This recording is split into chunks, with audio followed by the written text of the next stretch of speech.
नमस्कार। किताब किस्से कहानियों में आपका स्वागत है। आज हम बात करने जा रहे हैं एक किताब मैनी लाइव्स मैनी मास्टर्स की।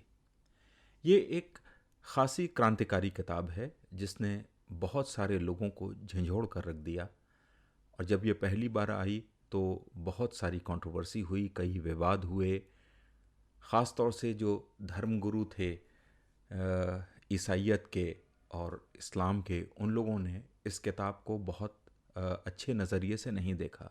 यहाँ तक कि यहूदियों ने भी उसको नीचा दिखाने की ही कोशिश करी, उसको नकारने की कोशिश की। लेकिन किताब बहुत लोकप्रिय हुई और उसने बहुत सारे लोगों का जीवन जीने का नज़रिया बदल दिया।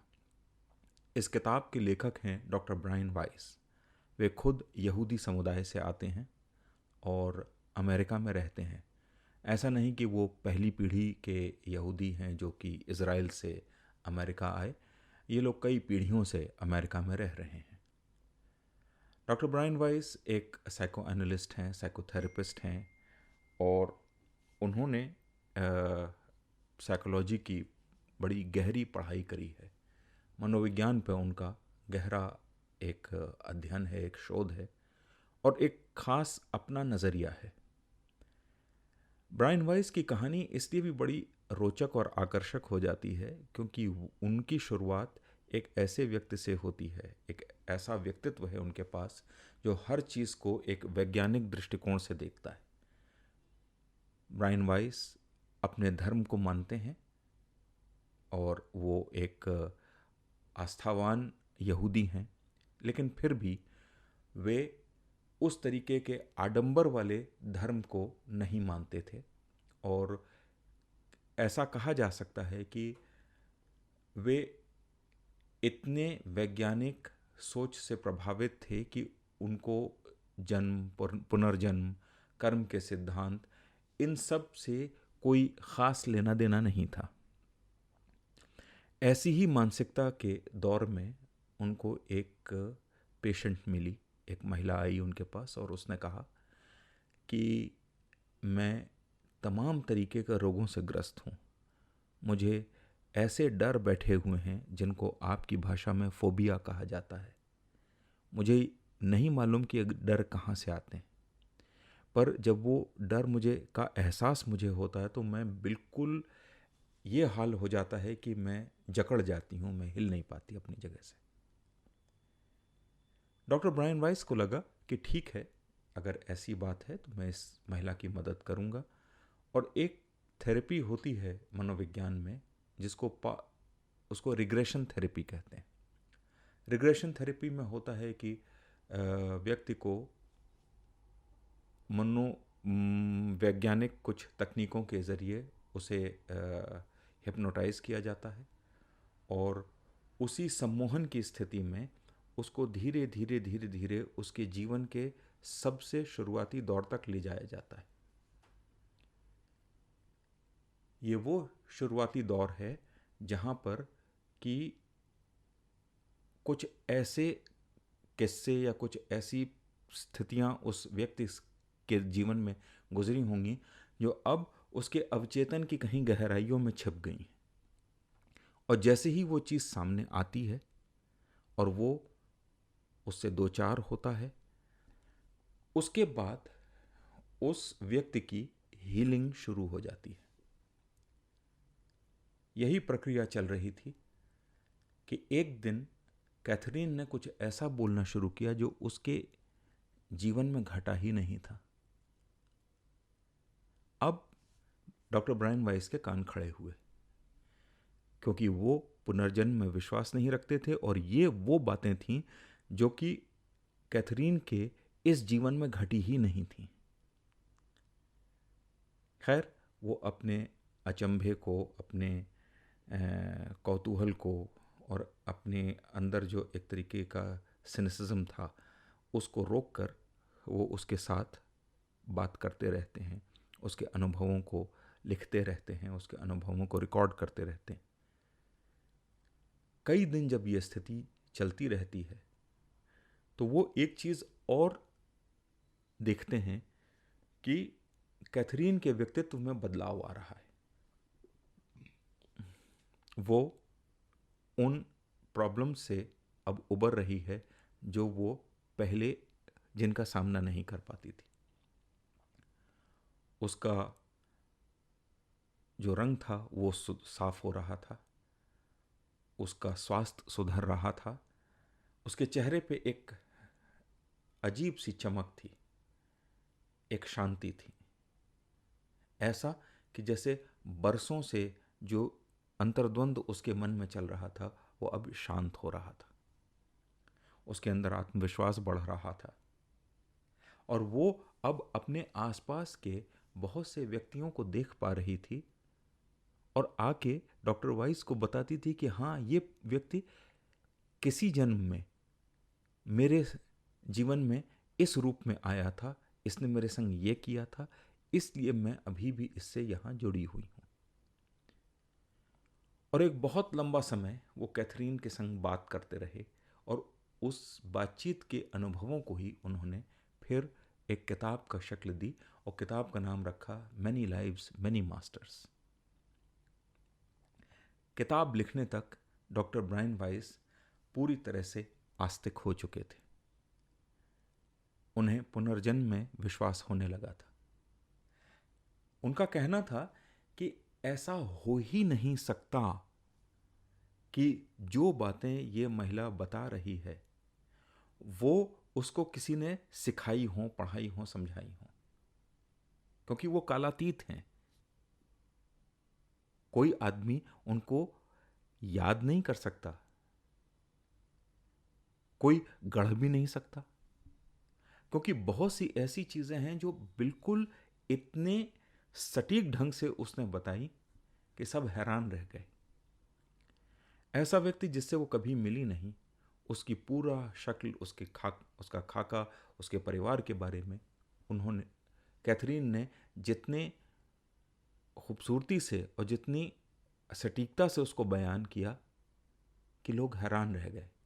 अब संशय करने की कोई गुंजाइश नहीं रह गई थी डॉक्टर वाइस के पास। तो डॉक्टर वाइस ने बहुत ही भारी मन से माना कि हाँ, पास्ट लाइफ भी कोई चीज़ होती है, पुनर्जन्म भी कोई चीज़ होती है। और फिर उन्होंने एक दूसरी खोज पे काम शुरू कर दिया। उन्होंने ये जानने की कोशिश की कि क्या यहूदी धर्म में या क्रिश्चियनिटी में भी पुनर्जन्म का सिद्धांत है, जैसा कि हिंदू और बौद्ध मतों में है। तो उन्होंने पाया कि हाँ, यहूदी धर्म में इस तरीके की एक परिकल्पना एक ज़माने में हुआ करती थी, बाद में उसको दबा दिया गया। और यही चीज़ उन्होंने पाई कि ये बात शुरुआती ईसाइयत में भी इस तरीके की परिकल्पना थी। धीरे धीरे जब चर्च पावरफुल हुआ, शक्तिशाली हो गया, तो फिर इस परिपाटी को जन्म मिला और इसको बल भी मिला कि बस एक ही जीवन होता है, फिर वो जीवन खत्म होगा और हमको जो है ईश्वर के दरबार में जाना होगा, जहाँ हमारे कर्मों का एक लेखा जोखा लिया जाएगा और जो अच्छे हैं वो स्वर्ग जाएंगे और जो बुरे हैं वो नरक में जाएंगे। अब डॉक्टर ब्रायन वाइस ने एक नई परिकल्पना सबके सामने रखी, एक नई थ्योरी रखी। वो ये, भले ही हम माने या ना माने, भले ही धर्म में ये बताया जाए या ना बताया जाए, लेकिन ये जो एक्सपेरिमेंट हुआ है, ये जो प्रयोग हुआ है, ये जो रिग्रेशन से बातचीत निकली है, ये इस बात का पुख्ता प्रमाण है कि पुनर्जन्म होता है। अब मर के कोई वापस तो नहीं लौटा, तो हम ये नहीं बता सकते कि इस बात में कितना दम है, लेकिन व्यक्ति अपनी ही अवचेतन मन में जाकर उसमें छिपी हुई जो कहानियां हैं उनको जब वो निकालता है या उनसे दो चार होता है, तो वो सारी हीलिंग कर पाता है जिसके कारण उसके जीवन में इस समय बड़ा कष्ट है। डॉक्टर ब्रायन वाइस ने इस किताब के ज़रिए इस बात को फिर से साबित करने की कोशिश की कि पुनर्जन्म तो है, चाहे आप माने या ना माने। और यही प्रेमाइस, यही जो उन्होंने परिकल्पना आपके सामने रखी या थ्योरी रखी दुनिया के सामने, इससे पूरा पश्चिमी सभ्यता का जो तंत्र था वो हिल गया और इस किताब का बड़ा विरोध हुआ। ख़ास तौर से जो ईसाई और यहूदी धर्म के मानने वाले थे, उन्होंने इसका पुरजोर विरोध किया। पर यही पश्चिम की खूबसूरती है कि उतनी ही बड़ी संख्या में लोगों ने इस किताब को स्वीकार भी किया और एक नई विधा का जन्म हुआ, जिसे रिग्रेशन की ही थेरेपी को उन्होंने अब पास्ट लाइफ रिग्रेशन के नाम से शुरू किया कि इतना हम रिग्रेशन करेंगे, आपको अब सम्मोहन में इतना पीछे ले जाएंगे कि आप अपने पिछले जन्मों तक पहुंच सकते हैं। अब तो पूरी दुनिया में ऐसे लाखों लोग खड़े हो गए हैं जो इस बात के लिए आपसे गुजारिश करते हैं कि आप आएँ और वो आपका पास्ट लाइफ रिग्रेशन कर देंगे। पता नहीं वो कर पाते हैं कि नहीं कर पाते हैं, लेकिन डॉक्टर ब्रायन वाइस ने जो काम किया, जो अपनी रिसर्च करी, उसको लोगों ने माना।